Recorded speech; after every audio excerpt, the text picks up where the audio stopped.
1억 년도 더 된 까마득하게 먼 옛날의 일. 우리는 하늘의 별들을 올려다볼 때 그 별이 뿜어내는 빛이 수백만 년을 날아서 우리에게 왔다는 사실에 대해서는 굳이 생각하지 않는다. 별들은 그저 지금 이 순간 바로 여기에 존재하니까. 과거도 마찬가지다. 그 일이 아득한 수천 년의 심연 속으로 사라져버린 사건이라 할지라도 그렇다. 그 사건들은 마치 추억이나 이야기의 수면 위로 이제 막 떠오른 것처럼 지금 이 순간 바로 여기에 존재하는 것 같지 않은가. 그러나 사실 그 사건들이 지금 이곳에 존재하는 것은 아니다. 수천 년 심연의 끝은 어디에 있는 걸까? 땅과 바다는 지구 깊은 곳을 향해 파고든다. 하늘은 머리 위 높은 곳을 향해 뻗어간다.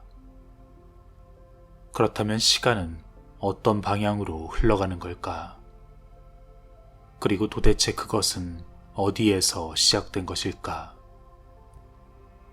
공간과 관련된 것들은 전부 분명하다. 모든 것이 우리의 앞쪽에서 몰려오고 우리의 뒤쪽으로 사라진다. 시간에 관해서도 깊이 생각하지만 않는다면 사실은 모든 것이 단순하다. 과거는 이미 지나갔고 미래는 다가올 것.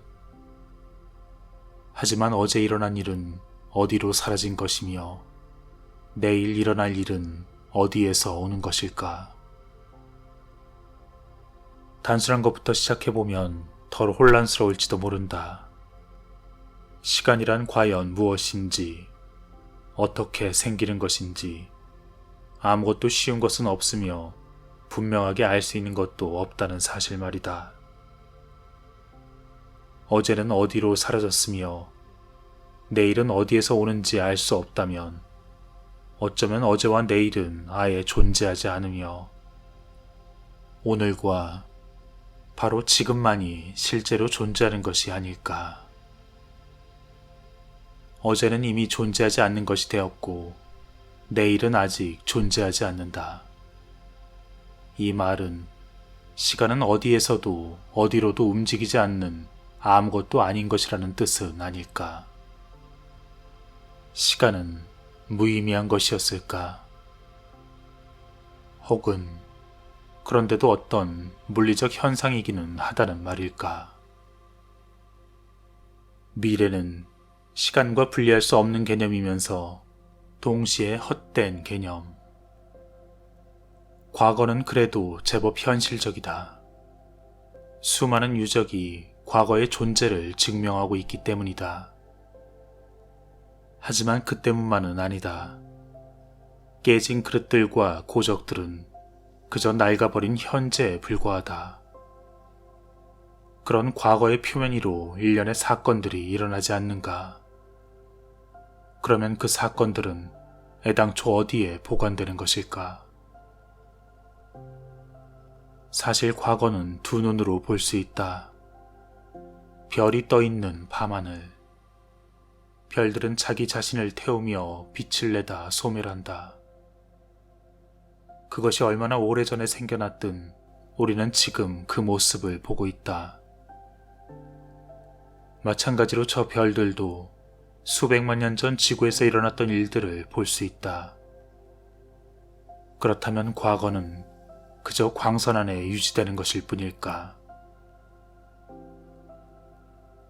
그런데 그런 일 중에 하나가 실제로 일어나 버렸다. 시간이 멈추고 세계가 멈춰버린 것. 시간이 움직이기 시작한 이유가 있다면 멈출 수 있는 이유도 분명히 존재할 수 있는 것 아닌가. 움직임이 없다면 시간도 없다. 아무 일도 일어나지 않고 있었던 무의 무한한 찰나. 어떤 장소에서 한 사건이 일어났다.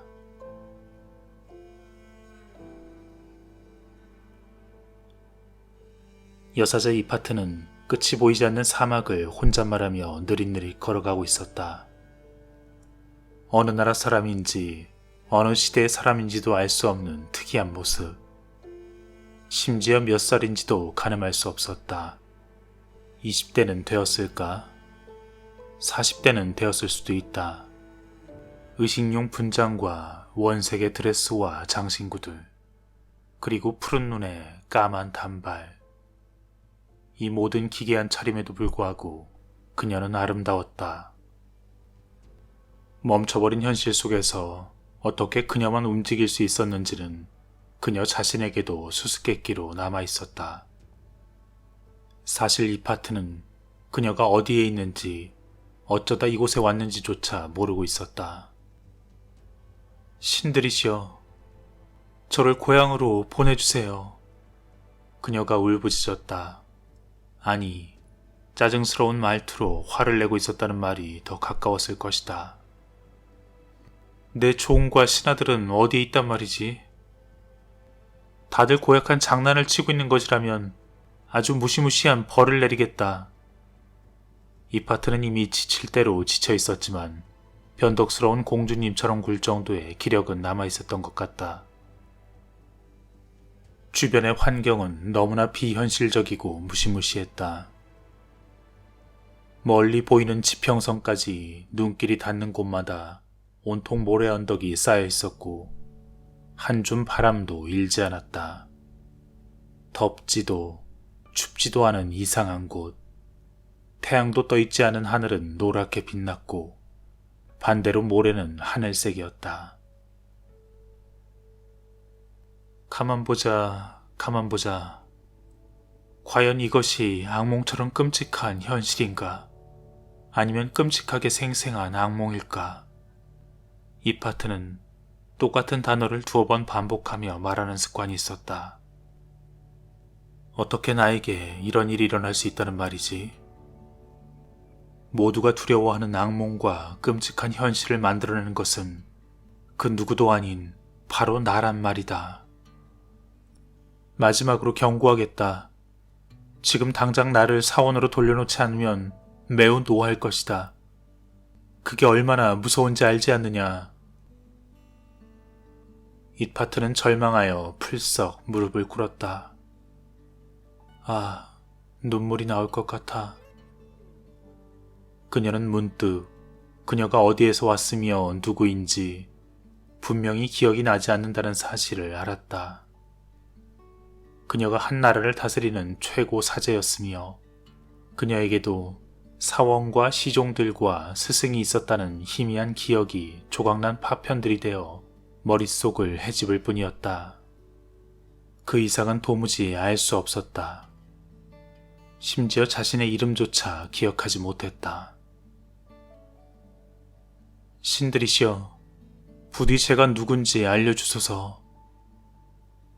사제가 말을 끝내자 갑자기 허공에서 속삭이는 목소리가 들렸다. 그 속삭임은 마치 바람이 부는 것처럼 한쪽에서 다른 쪽으로 옮겨다니며 들려왔다.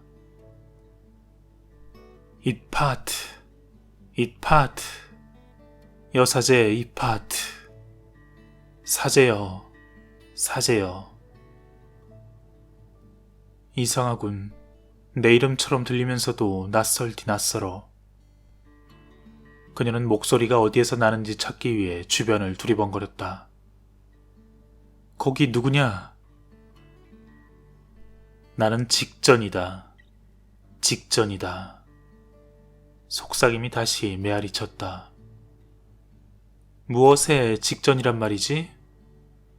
시간, 시간의 직전이다. 어디에 있는 것이냐? 모습을 보여라. 하지만 속삭임은 갑작스레 고요해져 다시는 그 소리가 들리지 않았다. 이 파트는 한숨을 쉬었다. 어차피 그녀는 대답을 기대하지도 않았다. 내가 끔찍한 꿈을 꾸고 있는 것 같군. 지금 당장 꿈에서 깨지 않으면 미쳐버릴 수도 있겠어. 그때였다. 스승이 그녀에게 가르쳐준 내용이 갑작스럽게 머릿속에 떠올랐다. 꿈에서 생시로 돌아오기 위해서는 나 자신이 누군지, 정말 나는 누구인지 자각해야 한다는 가르침이었다. 나는, 이건 내가 아니야. 그녀가 큰 소리로 선언하듯 말했다. 나는 나다. 하지만 그녀의 주문은 아무 도움도 되지 않았다. 그녀가 그렇게 선언해도 아무 일도 일어나지 않은 것이다. 도대체 나는 누구지? 만약 그녀가 끝내 자기 자신을 분명하게 기억해내지 못한다면 무슨 일이 일어날까? 바람처럼 들려오던 그 속삭임이 말한 온전하게 그녀 자신의 것이라고는 느껴지지 않던 그 이름조차도 기억하지 못한다면, 그리고 여기서 온전하게라는 말은 또 무슨 뜻일까? 자, 이제 어떻게 할 거야, 이 파트? 그녀가 자신에게 물었다. 그래, 내 이름은 이 파트. 내 이름은 이 파트. 하지만 그렇다고 해서 무엇이 달라진단 말인가? 더 이상 어딘가로 가봤자 아무것도 달라지지 않을 텐데.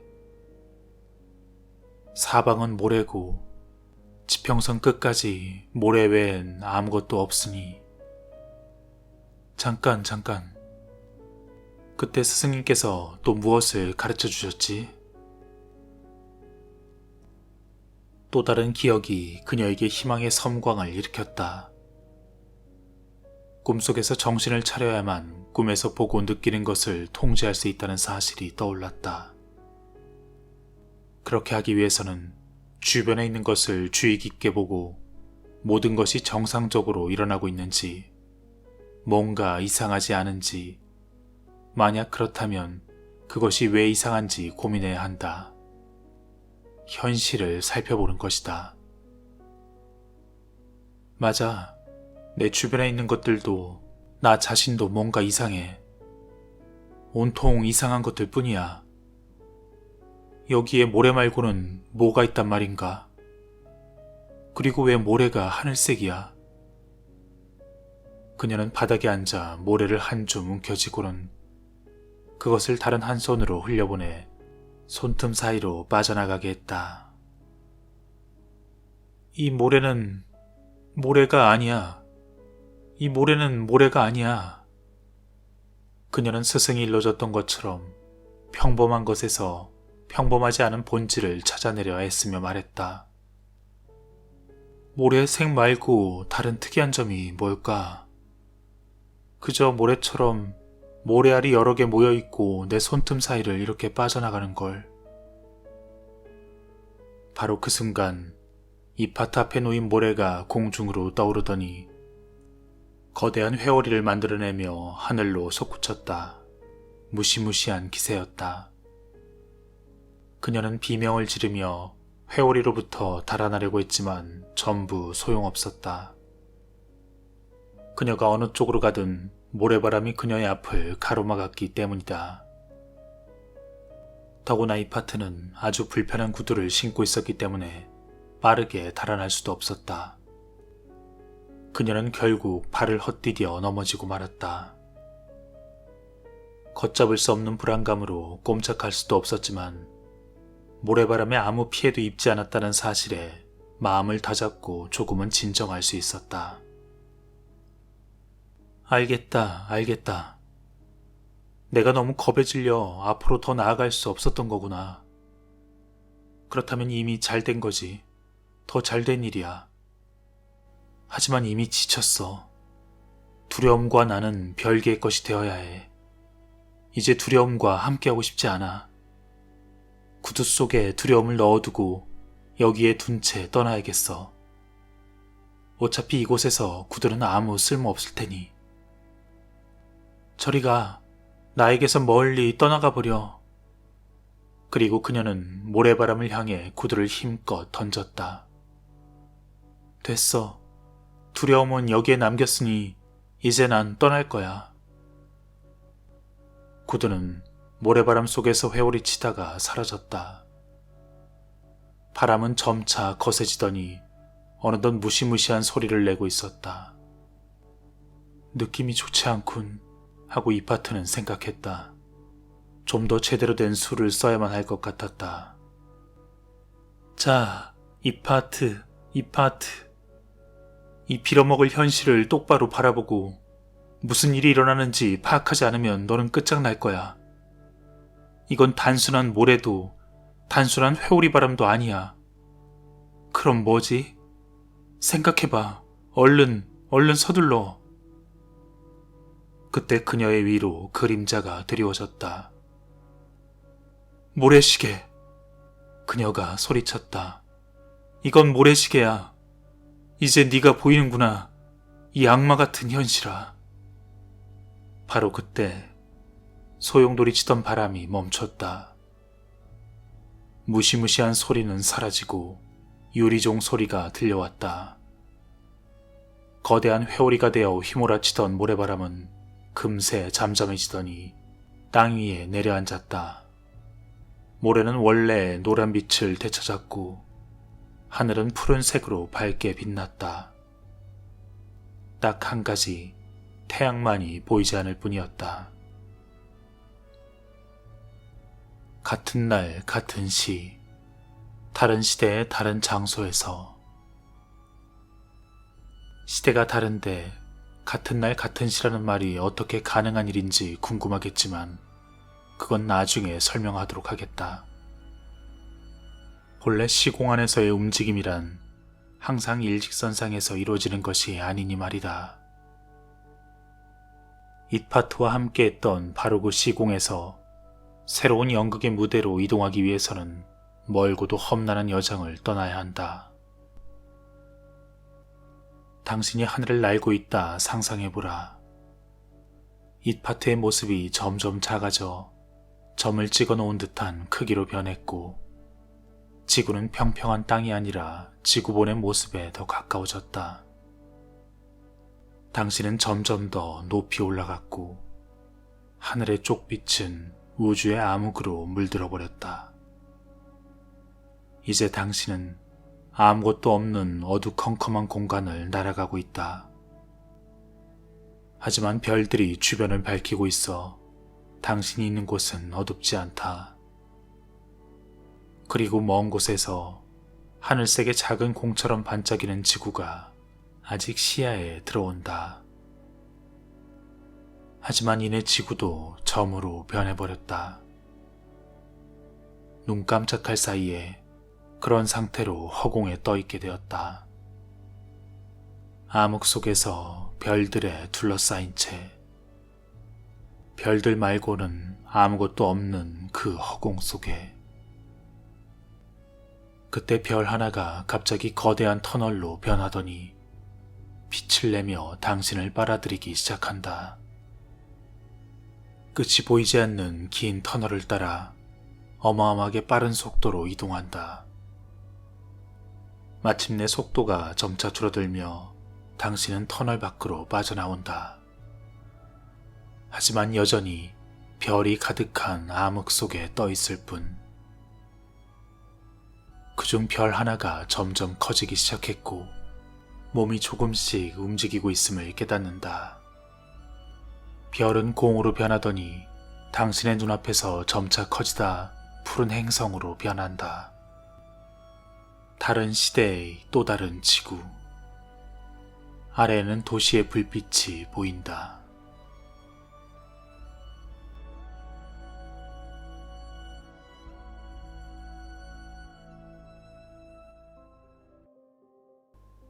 여사제 이파트는 넋이 나간 듯 주변을 두리번거렸다.